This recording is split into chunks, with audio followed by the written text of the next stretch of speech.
Welcome back to another episode of the podcast, Rameumptom, Ruminations. My name is Scott, and I'm the host. Today's very special episode is called, Do the Scriptures Have Inherent Moral Authority? With Dan McClellan.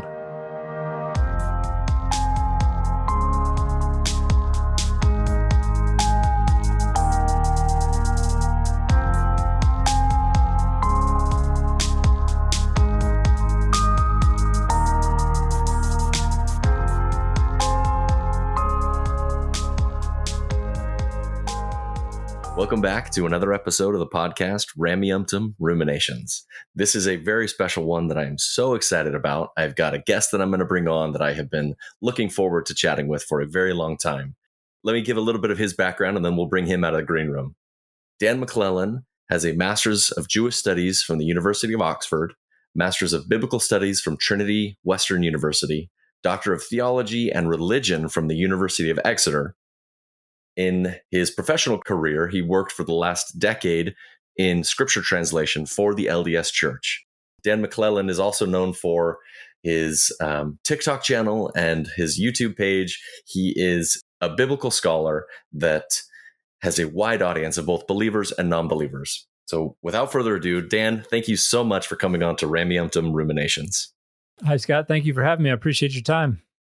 When I bring on a guest, I'll typically allow them to give as much or as little of their background as possible. Okay.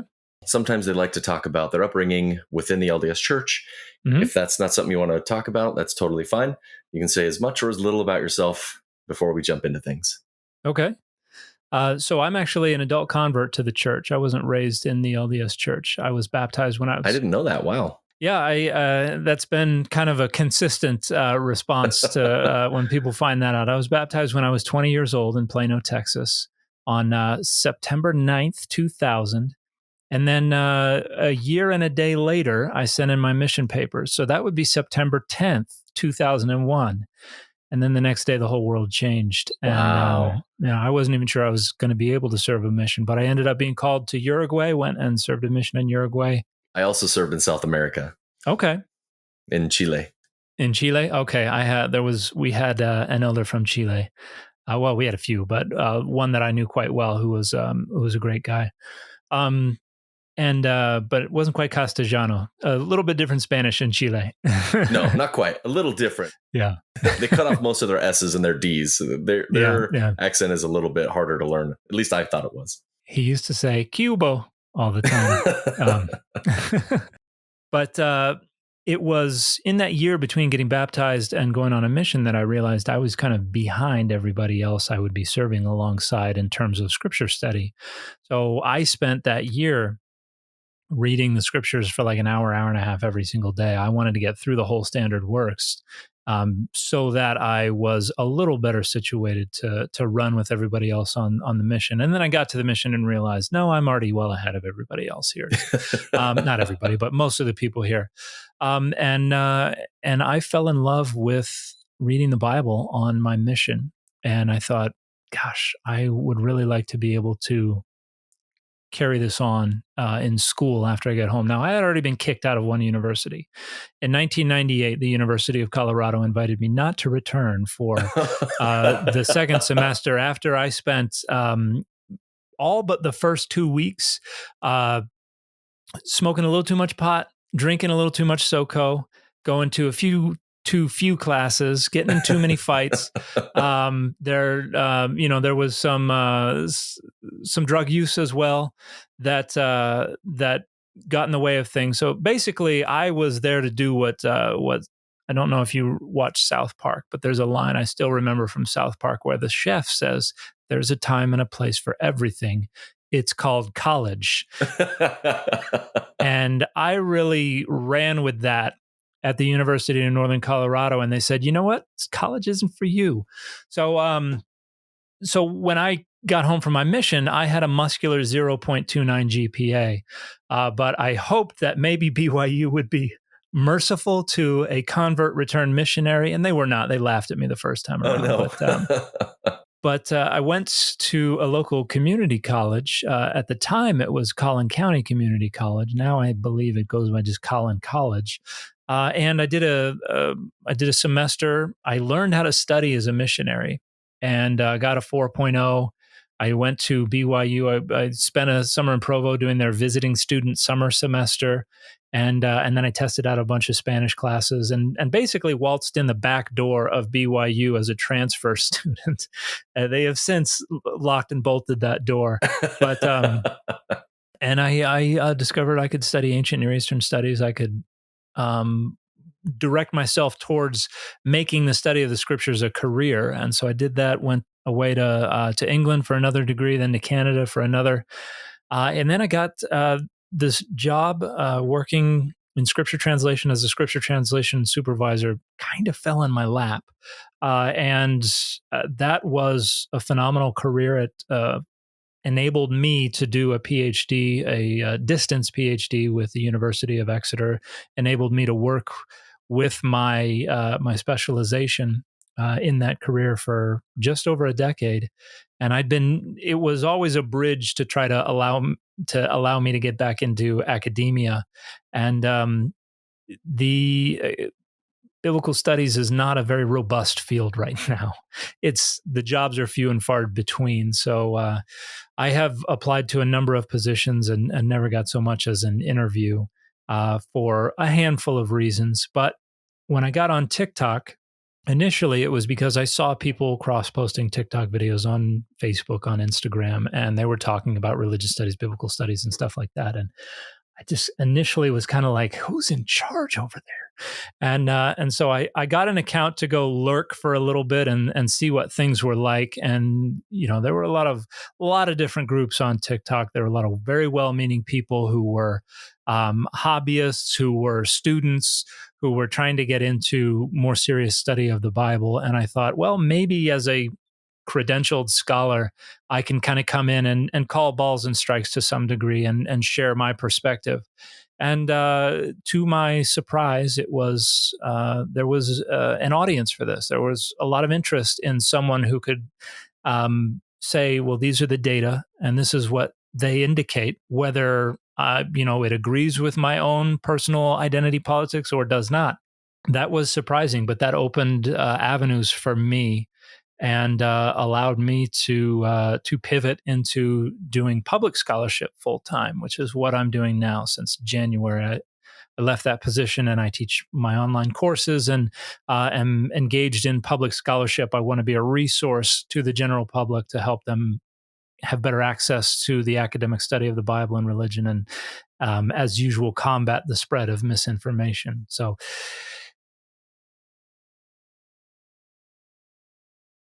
I'd be curious to know what some of the projects or some of the duties working for the LDS Church. And a follow up with that: were you employed by the church or through BYU? So I was employed at church headquarters. BYU is a separate entity. In fact, it was rather complicated to if I wanted to coordinate with students or faculty down at BYU on a project. It was rather difficult to do so. It's kind of an Athens and Jerusalem kind of dichotomy there, if you're familiar with that phrase. But I worked on a handful of projects. Some are still in the works. Some have been published for a while. I worked with a number of languages from the Pacific. Kiribati is a language. I've finalized their triple combination of the scriptures. There's a language called Bishlama that I finalized their triple combination of the scriptures. Pohnpeian is a phenomenal language spoken on Pohnpei, the capital of the Federated States of Micronesia. And I worked on that project through the completion of the Book of Mormon. When I left, I was working on, I worked on the Portuguese translation of the Bible, which was published in 2015. It was a revision of a pre-existing translation. For use within the LDS Church? Yeah, so that's a church edition of the Bible. So in 2009, they published the Spanish. In 2015, they published the Portuguese. When we both served missions, the version that we were using was La Reina Valera. Mm-hmm. And so I wasn't aware that the church had translated the Spanish or at least made revisions to that. Were you part of those projects, or was that something that... Not the Spanish. That was before I showed up, but that's what I was doing for the Portuguese. So the idea is take a public domain edition of the Bible and then revise and update the language, and then translate our study helps and things like that. And this is all public knowledge. There have been some articles published in, for instance, the Liahona that have talked about the scripture translation process. And then there currently. I was working on the Italian and the French church edition of the Bible as well, and then a Greek triple combination of the scriptures, and a handful of others. So I got to work on a lot of different projects. Some of the languages I was more familiar with, some of the languages I was less familiar with, some of the languages I'd never even heard of.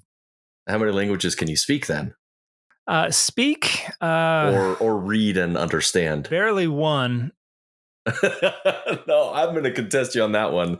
You are very articulate. So, well, I appreciate that. A lot of people would disagree with you, but but I can. I do pretty well in Spanish. I can understand a lot of what's going on in Portuguese and Italian and French. Obviously, I took German all through high school, so I'm still have some facility with that. My wife is a lot better than me. She served her mission in Germany and Austria, but I can read a lot more than I can talk, and I don't really speak much in any of those languages, but I can understand quite a bit of modern Greek. I can read ancient Hebrew, ancient Greek, Aramaic, some Syriac, Ugaritic. I wish I could say Akkadian, but I never really focused much on Akkadian, so my Akkadian is awful. So for the listeners, can we place some of those languages geographically? Ugaritic, ancient Canaan? Yeah, so Ugaritic is a Canaanite language, a Northwest Semitic language that was used in the city-state of Ugarit, which is in Syria, just off the coast. And that language was operative probably from around the 15th century down to about 1200 BCE, when the Sea People's invasions, or whatever you want to call that cultural collapse, occurred, and the city was destroyed, and it wasn't discovered again until 1927. A farmer hit with his plow what turned out to be a sarcophagus, and we've uncovered this whole city and discovered this language, and we were able to decipher it. And it's a Northwest Semitic language, very closely related to Hebrew. And yeah, that's a great one. But Aramaic, Hebrew, ancient Greek, Syriac, those are all around that area from later periods. Two more questions before we jump into the bulk of what I'd like to discuss with you. Neither of these are academic. I've always noticed that you're wearing graphic novel t-shirts, comic book heroes, that sort of thing. Frequently. Today I'm wearing some of my own merch, so shamelessly. Data over dogma. It's a great little slogan. I love it. Do you have a favorite superhero or favorite graphic novel, and perhaps a favorite run of that character in the comics? I really enjoy Wolverine. Any Wolverine comic I will pick up and I will enjoy. I got into comics in the early 90s. I can't remember if it was 1992 or 1993. One of those years, the All-Star game was in Baltimore. I was living in a place called Gaithersburg, Maryland. And my friend and I, we went up to the All-Star Fan Fest, which is the big convention party thing they have the week of the All-Star game. And I picked up X-Men #1 of the Jim Lee run, and that was my introduction into comics. And so Jim Lee's run on X-Men was formative for me. But I think the one where I got into it and then was like, I need to get all the back issues. I need to fill in every gap here. That would have been the Death and Life of Superman story so that's across 4 different books. And I had and then there are some little one-offs here and there that kind of tie in that I had to go find. And so I had that whole thing nailed down. I even had the novel that was published. Yeah, they'll do like an omnibus of them and compile the whole thing. Well, this was actual. Yeah, this wasn't like a big graphic novel. It was an actual novel, no pictures or anything. Oh, interesting. I forget who wrote it. One of the writers just decided they were going to turn the whole thing into a novel. So yeah, that was a great book. So that was something that was formative for me. And then in high school, I got into like Image Comics. I really enjoyed Spawn. Anything with Todd McFarlane or Greg Capullo, I'm a big fan of.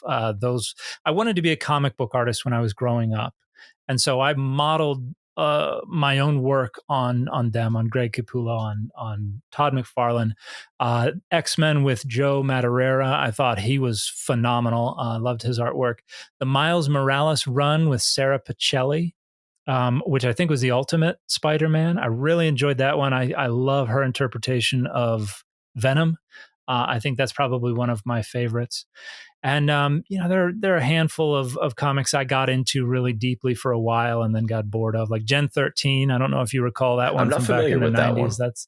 I don't know what happened to that one. That was fun for a bit, but I think I outgrew that pretty quickly. Witchblade was a fun one. I think I had like I remember reading some Witchblade. I think they did a show of that one too for a minute. Did they?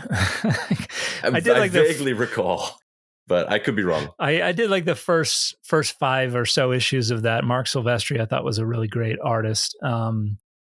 But oh gosh, Savage Dragon. I don't know if you remember Savage Dragon. That was I do remember it, green with like a mohawk on his head. Yeah, like a Finn mohawk. Yeah, thing. Mohawk. Mm-hmm. Eric Larson. I thought that was a great comic. And then I've been out of the game for such a long time. And then when my oldest daughter turned 10, I was like, let's go to a comic book store. Let's see if you can get into this stuff. And so I picked up and got into Moon Girl and Devil Dinosaur to try to get her into it. Yeah, to bond with your daughter a little bit and get her into it. So I enjoyed that, and they just came out with a cartoon on that. Cool. So there's a Moon Girl and Devil Dinosaur series, which has been fun. I think the art is very fun, very cool, and they've got great celebrity voices and everything on there. Their guest stars are good. So, but yeah, gosh, I wish I had the time to do more recreational comic book reading. I totally get that. Yeah. Last question before we jump into this. Your tagline that you use on TikTok and you use it regularly is, all right, let's see it. How did you come up with that? Because it is so simple and it's perfect for what you're trying to do. Yeah. It doesn't convey like you're going to be wrong or you're going to be right. It's just like, all right, let's see it. It's just so perfectly worded. How did you come up with it? It was pretty organic. This was just something that I think probably over the course of a few months, maybe a dozen videos or so, I just happened to post the little clip, and then my next thing was, all right, let's see it. And so it was just kind of natural. And initially it was, okay, let's see it. All right, let's hear it. Okay, let's hear it. There were a bunch of variations. And then I started seeing people saying that back to me.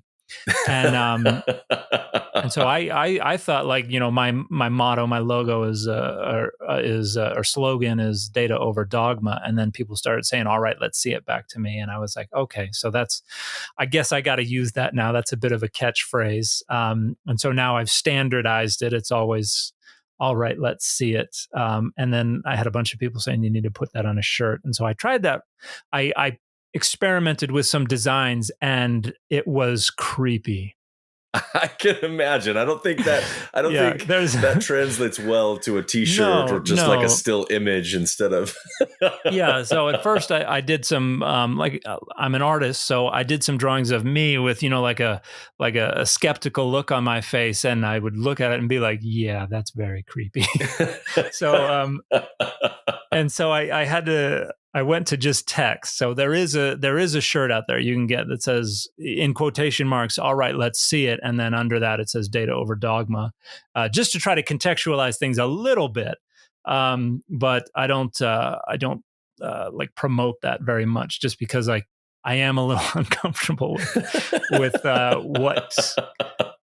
the potential concerns there. So yeah, that one's not as popular. So you're working on a new project that's going to release the same week that this episode releases. Hopefully, yeah. Yeah. So what is this that you're working on, and how can we help you get the word out?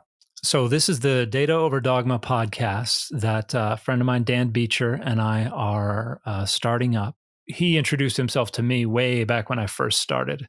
on TikTok, and so he's taking care of a lot of the technical side of stuff. And it's basically the same thing that I do on my channel. It's an attempt to try to help make the academic study of the Bible and religion more accessible to the general public, and also combat the spread of misinformation. So we do segments where we have interviews with guests. We do segments where he does one. He kind of runs one called Chapter and Verse, where he'll walk through a passage or a story and then ask questions, or I'll interrupt him and say, hey, here's this cool thing here. And then I've got a segment that I call What's That Mean? And that's where I talk about concepts, frameworks, words that people will run into in biblical studies.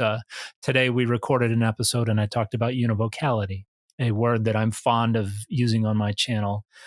So we're looking forward to getting the first episodes out there. We've already got 5 episodes recorded. By the time your show airs, it'll probably be at least 1 or 2 more. So we will, we'll definitely be promoting that hard as soon as we have things ready. So you guys doing a weekly episode release schedule? Yeah. And where can my listeners find this? So we will have it on all the major podcast hosting platforms. I still don't know what all of those are because I'm still not deep in the podcast game. I'm kind of the I just show up and kind of spew my nonsense, and he takes care of the technical side of stuff. But there will be a Patreon, patreon.com/Data Over Dogma Pod. DataOverDogmaPod.com will be our website. There's nothing there yet because I have yet to figure out how to do that kind of thing. But yeah, we also have a presence on Twitter. There's Data_Over_Dogma is our Twitter account. We're on Facebook, Data Over Dogma Podcast. And so we'll make sure that if somebody wants to access our podcast, they will be able to a fault. So all the listeners out there, go make sure you subscribe to Data Over Dogma Podcast and be there for the 2 Dans, Yep. Dan McClellan, Dan Beecher over there from Data Over Dogma Podcast. Let's transition a little bit and discuss what I brought you on to the podcast to chat about. Yeah.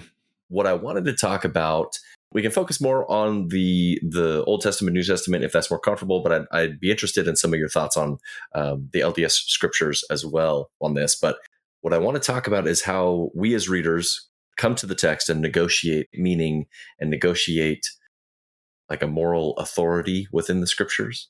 Mm-hmm. Many of us, and I'll be quick about this, but as I was preparing for my mission, similar to you, I made sure to read the entire canon of LDS scriptures. I sat down, I read the Book of Mormon, and then to the Doctrine and Covenants. I was intimidated by the Old Testament, so I went to the New Testament first, and then I went to the Old Testament, and I got to the mission field, and I found that so few of my companions had actually read even the full Book of Mormon, and so I kind of felt like an outlier for most of my companions.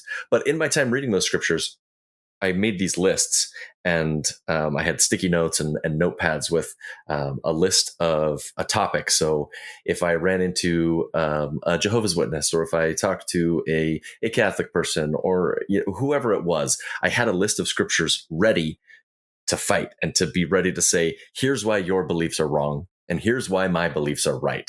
And they were these lists of scriptures 100% out of context, but I was ready to be a missionary and use these scriptures to prove that my beliefs were the correct beliefs. Right. And then, inevitably, I'd come to these conversations. Whoever it was that I was talking to, they'd have their own set of scriptures, their own verses and passages, also cherry picked from all throughout the scriptures to say, here's why what I say is correct, and here's why what you're saying is also incorrect. How is that possible within the scriptures? Well, the first thing I'll say is that texts don't really have any inherent meaning. When we go to the Bible, there is not one meaning laying there waiting for us to excavate it, to say, aha, we found it. The texts mean whatever we understand them to mean. And so we come to the text with our own experiences with the language we're reading it in. We come to the text with our own understanding of the relationships that have been agreed upon between given linguistic expressions and given semantic content. And we have a bunch of interpretive lenses that our intuitive cognition is going to impose upon that text in order to allow it to make meaning in a way that helps us. And we can find help in these texts in a lot of different ways. Sometimes it has to do with making ourselves feel better about ourselves and our own decisions and our own moral outlooks, or the groups that we're a part of. Sometimes it's about trying to structure power in our favor. So if there's a passage that can be interpreted in a way that it functions as a proof text in our favor and against another group towards which we are antagonistic, intuitively, that's going to feel a lot more attractive to us. So it's going to make a lot more sense to us that way. And so the problem is every reader of the Bible has a vastly different repertoire of experiences and understandings of those relationships and interpretive frameworks that they have accumulated over a lifetime of experience with texts and with the Bible. And so there are literally as many different readings as there are readers of the text, because every reader is generating the meaning in their mind. Now, a lot of them concentrate around readings that serve the interests of groups, particularly those groups with strong social frameworks, and particularly those with strong authoritative social frameworks. So we read a text and maybe it doesn't make sense to us a given way, but our group leadership or the group consensus is that it needs to mean this. And so because our intuitive cognition also wants us to maintain good standing in the groups that are important to us and advance our standing within the groups that are important to us, our intuitive cognition is going to nudge us in the direction of accepting readings that will help us do that. And so the reality is we're all creating our own meanings based on what our brains want to do to try to ensure that we survive and progress as individuals and as groups. And so, it may make total sense to us to read a passage a given way and zero sense to somebody sitting across the table from us to read it the same way. And neither is really right or wrong. It's very, very difficult to try to shed all of those interpretive lenses and then try to replace them with the interpretive lenses that would have governed the composition of these texts anciently. The best we can hope to do is try to generate some approximation of what we imagine their interpretive lenses would have been like, to try to say, it seems likely that they probably wrote the text to be understood this way. Okay. So you're making a distinction here, and I just want to make sure that, that the listeners are clear. You're saying that the negotiated meaning that a reader today is reading the text and what they're taking away from it isn't necessarily the intended meaning that the composer or writer of the text actually meant. Most of the time it's not. Yeah. How can we as lay people, if you will, come to these scriptures and recognize what's happening within our own brains as we're reading these passages? Well, I think one thing that I try to do is when I'm reading and an interpretation comes to mind, if that interpretation makes me feel good about a given social identity or a given ideology or a given dogma, I think that's probably the influence of that ideology or that dogma or that social identity. When scholars who dedicate their lives to trying to understand these texts as close as we can get to how they were originally intended to be used or how they were circulated within their original audiences, the meanings that are generated frequently don't sound very meaningful to us. They're not interesting. They're not meaningful. They're not relevant. They're certainly not going to help us win arguments on the internet. And so that's a little hard for a lot of people to accept. Like people are like, oh, this passage has always been such a mystery to me, and I want to know what the real meaning. And it's like, it's really nothing special. It's something that's totally irrelevant to us today.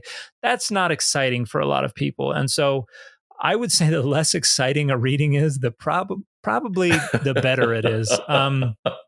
It's not the case that the people who wrote the Bible were engaged in the exact same identity politics that we are today. But the better we understand what was going on back then, hopefully the better we'll be able to question our own intuitions about these texts and to say, well, that wouldn't have made much sense to someone writing in the 6th or the 7th century BCE with all this going on around them. It probably would have made much more sense if it meant X, Y, or Z. And often that's not something that can be forced into service in our online debates or in the arguments that we have over the Thanksgiving table with our family members. So it's not as exciting, but that helps us understand it better. And for folks who are approaching the text devotionally, who want to try to get something out of it on that end, I would say use what scholars think is the most likely intended meaning as a platform, as a foundation for building up some kind of interpretation that is meaningful for you. Because I think most people who approach the text devotionally understand it to be, in some sense, inspired, in some sense, more a conduit for inspiration, for divine information, than it is some kind of constitution that doesn't change and always will mean one and only one thing for all of time. And so use it as a dynamic tool for thinking differently about the situations that you're in, for thinking a little differently about the relationships that are challenging you, for thinking a little differently about your relationship with the divine. So if you're approaching it devotionally, I would say it can still be a very dynamic tool.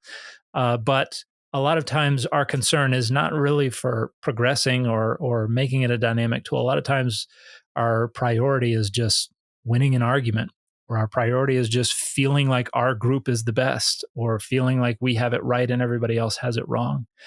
And that's not a helpful way to to spread understanding of the Bible.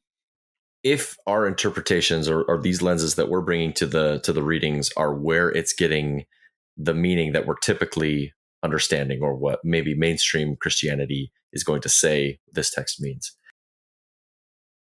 what moral authority actually exists within the text? And if there is one, what is it? And if not, what implications does that have on the text? I would say the authority is whatever a group agrees the authority is. And something I bring up frequently with this is something that I think a long time ago on my TikTok channel, somebody asked me what the most complex fairy tale was. And it was a dig at the Bible, but I responded, probably corporations. And then I went on to explain that corporations are legal fictions. They only exist to the degree that we agree that they exist. And there's so much in the world around us that only exists to the degree that we agree it exists. The United States of America only exists to the degree that we all agree it exists. And you can come up with authority figures and military forces and police that enforce the agreement, but they don't actually create this reality. It's just an agreement. And similarly, the authority of the text is an agreement. All these different groups have different ideas about the authority of the text anyway. And it's really just, what is the agreement that is authoritative within the social identities that are important to you? And that's going to change from time to time, from place to place. And so the text itself has no inherent meaning. And so I would argue, additionally, has no inherent authority. That doesn't mean that we can't agree on some kind of authority, but I would suggest that it doesn't go beyond that agreement, which is not that exciting. It doesn't make things very meaningful, but that's what happens when you put data over dogma. Sometimes it's boring. No, I think it's fascinating, because if we can as a society maybe recognize that these moral authorities are something that we're imposing upon the text, or imposing upon our culture, our nation, what have you, how would that influence the way that we come to the table for other people that read it differently than us, if we recognize that the meaning that we bring to the table is also us imposing that meaning on the text? Yeah, I think that kind of humility before the text would go a long way to resolving a lot of the tensions, a lot of the conflicts, because none of us has any kind of corner on the truth.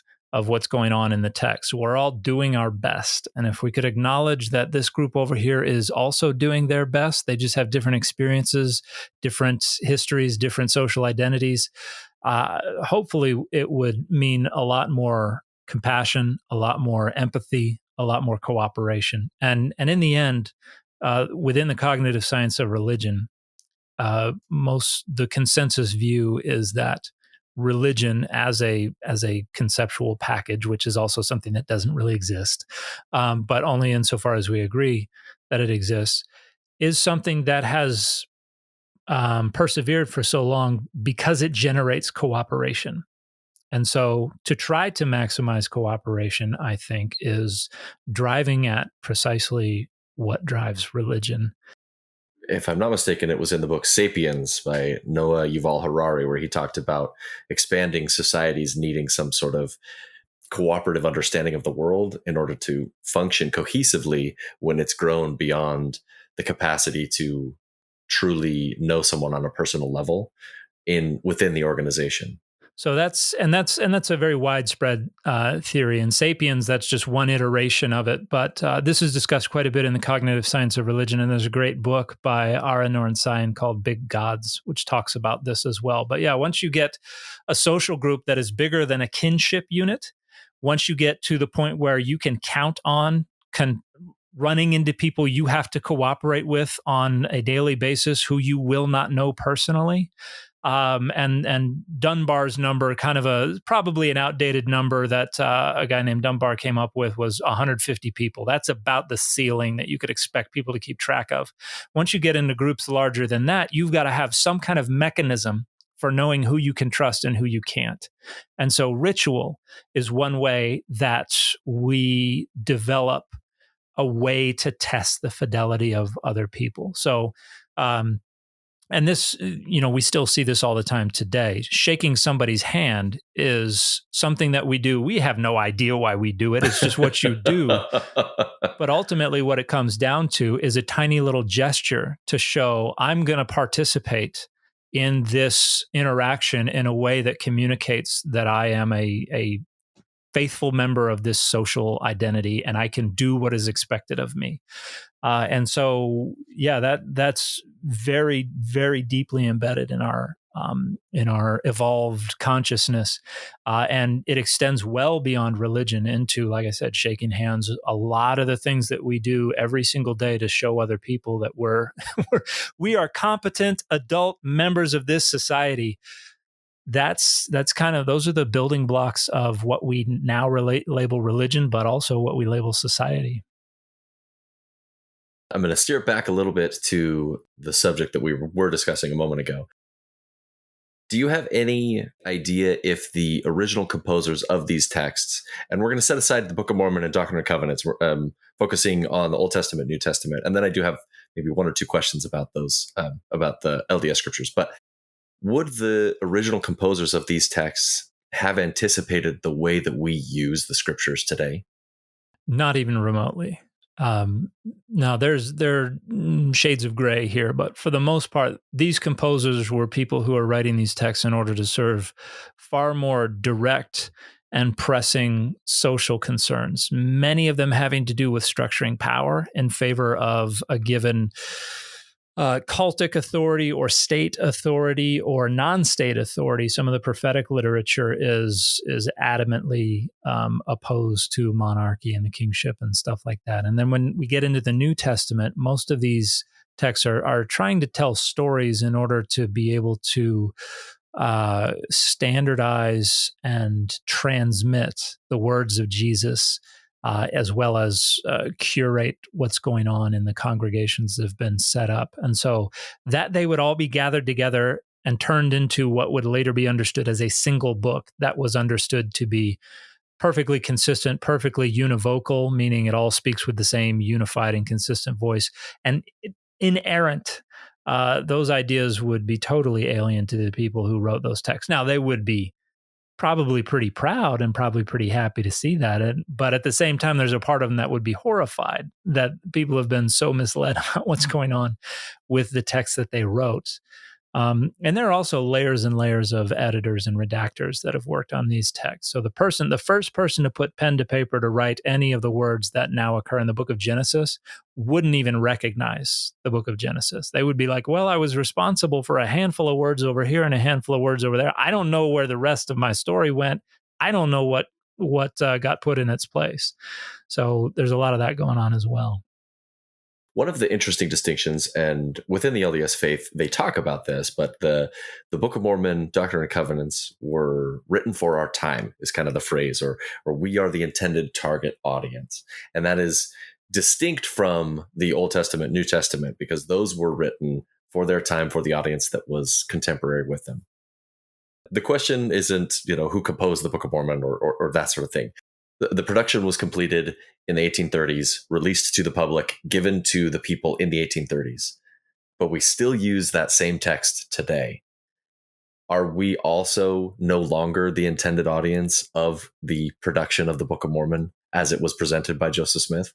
I would say once the terminology and once the conceptual frameworks that were guiding that text are no longer easily understood, we are no longer the target audience. And a good example of that is a paper I published on 2 Nephi 25:23. We know that we are saved by grace after all we can do.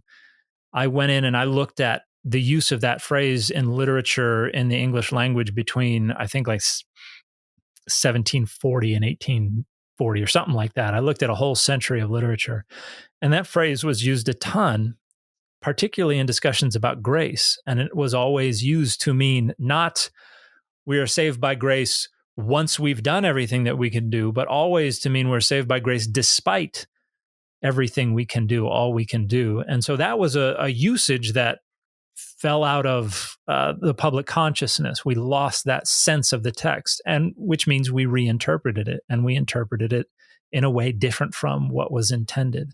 And so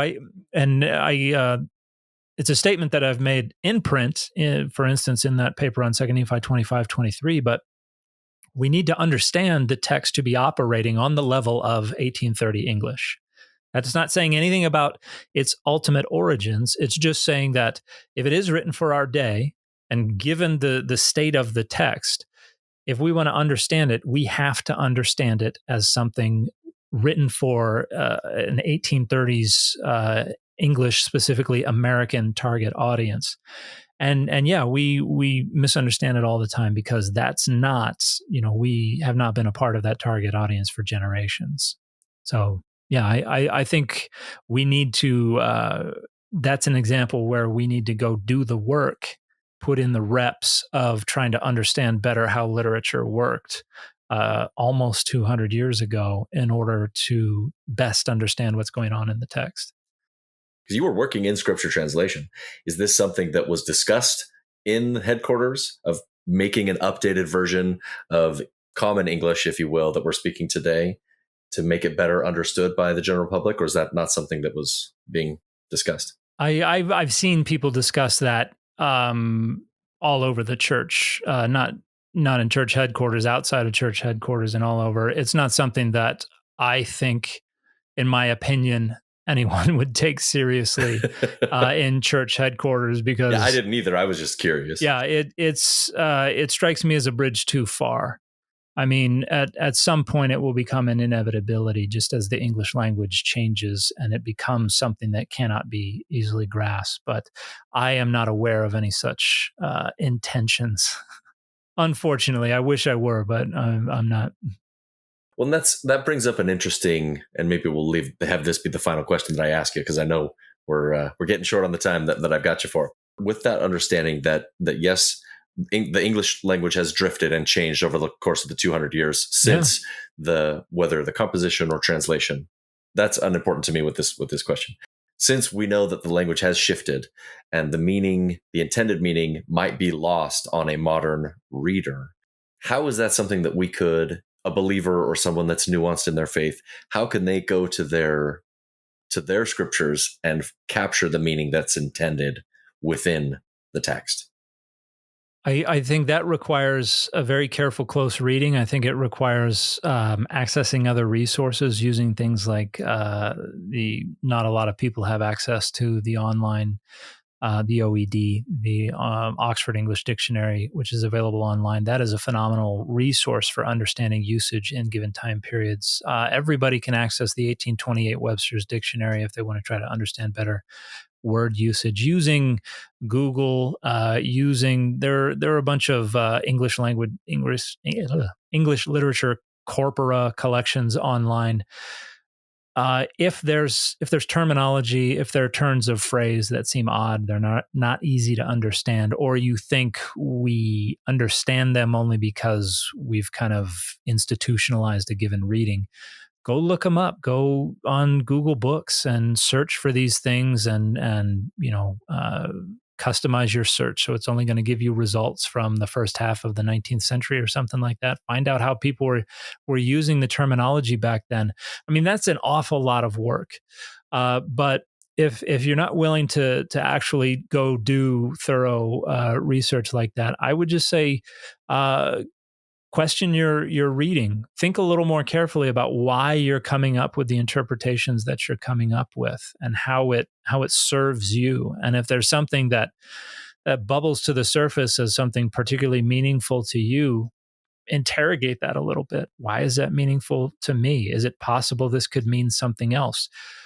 Sometimes there are commentaries you can look in to see what people have said about this in the past. There's very little in our text that have only ever had one single consistent reading. There are different readings that have been offered for the text. But one of the things that a reader of the LDS scriptures is going to butt up against, especially with a subject like this, is the authority that the church gives to the prophet and church leadership, even on a local level, their bishop or their stake president. When the stake president comes in and says, "This is my understanding of this XYZ passage," and then someone else coming to the table, a regular member of the congregation, having read, maybe understanding a little bit better the historical context, or maybe better understanding the way the words were used in the 1830s, they can't adequately express that, because at least within the LDS framework, you're either not allowed to show any sort of dissent like that, or it's looked down upon to correct someone or say, "Hey, look, maybe we're understanding this wrong." How can someone?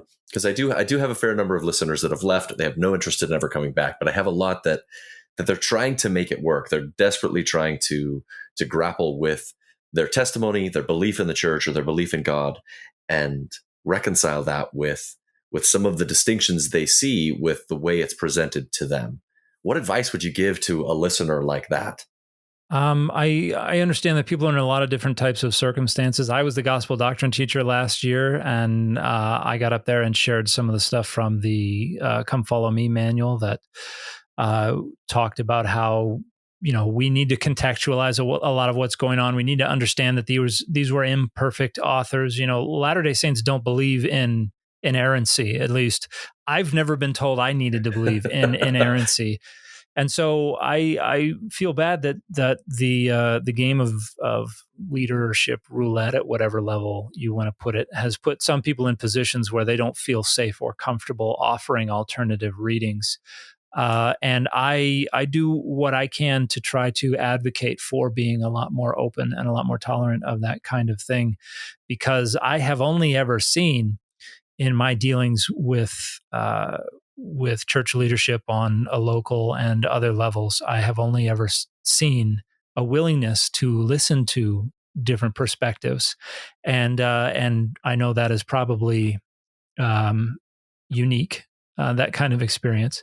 But I've always tried to turn, in my Sunday school classes, I've always tried to turn the classroom into a safe space where people were safe to ask those questions. And I had a lot of people asking those questions, and I appreciated it. I felt like it contributed to very helpful, constructive discussions.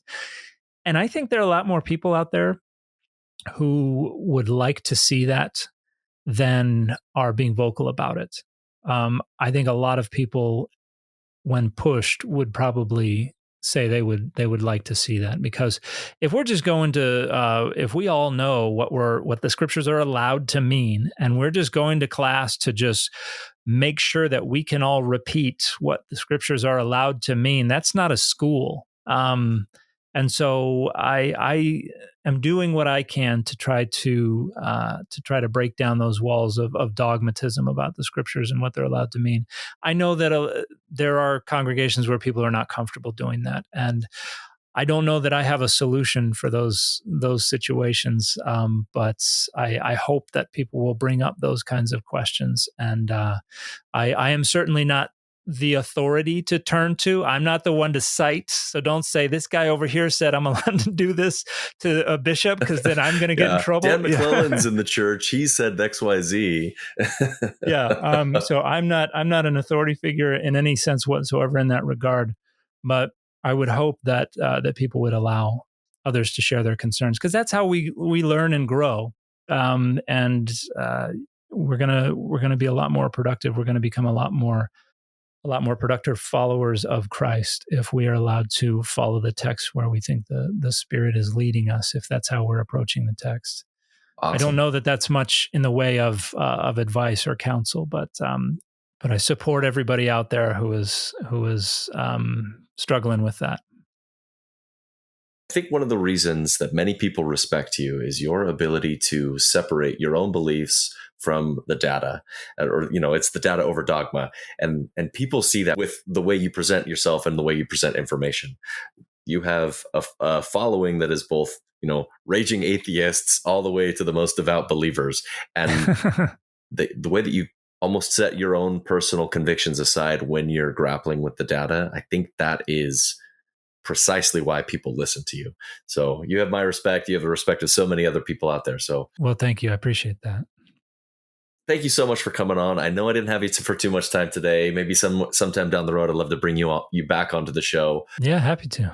Is there any final thoughts on this sort of discussion that we had? Anything that you wanted to kind of wrap this up on? And we'll give one more shout out to your new podcast. Yeah, I think we tagged all the bases. Hopefully, you got answers for all the questions that you asked, and I hope that your listeners, whatever side of this messy spectrum that they're on, that they found something of some kind of utility to help them either make the text more useful or more meaningful to them, whether in a believing or a non-believing or an anti-believing way.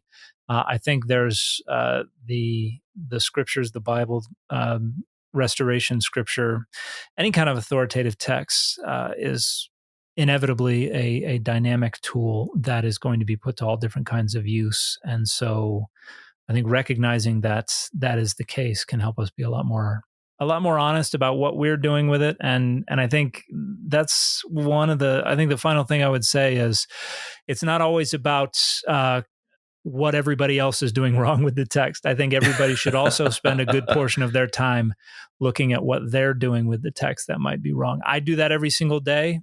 I try to, at least. I'm not always successful, but I think we would all be in a much better place if we were willing to interrogate our own assumptions and dogmas as well. Thank you so much for coming on, Dan. Thank you. Once again, the listeners, go make sure to subscribe to the Data Over Dogma podcast. Follow Dan wherever he's putting his scholarship out there. And again, thank you so much for coming on to the show. Thank you, sir. I appreciate your time. Another big thanks to Dan McClellan for coming on to the podcast to discuss negotiating meaning and moral authority within the text of the scriptures, both within the Bible and the LDS canon of scriptures. Again, for the listeners, be sure to go subscribe to his new podcast, Data Over Dogma. Wherever you're finding this one, wherever you're streaming this right now, I'm sure you'll be able to find his podcast too. To quote Dan, I support this creator's rhetorical goals. This was a pleasure. Again, thanks so much for coming on and having this discussion with me. I'll have to bring you back on the show down the road. So wherever you find yourself out there, listeners, inspired to go to your local comic book store and go and pick up Moon Girl and Devil Dinosaur, or to get into a new hobby, I hope that you have an excellent day.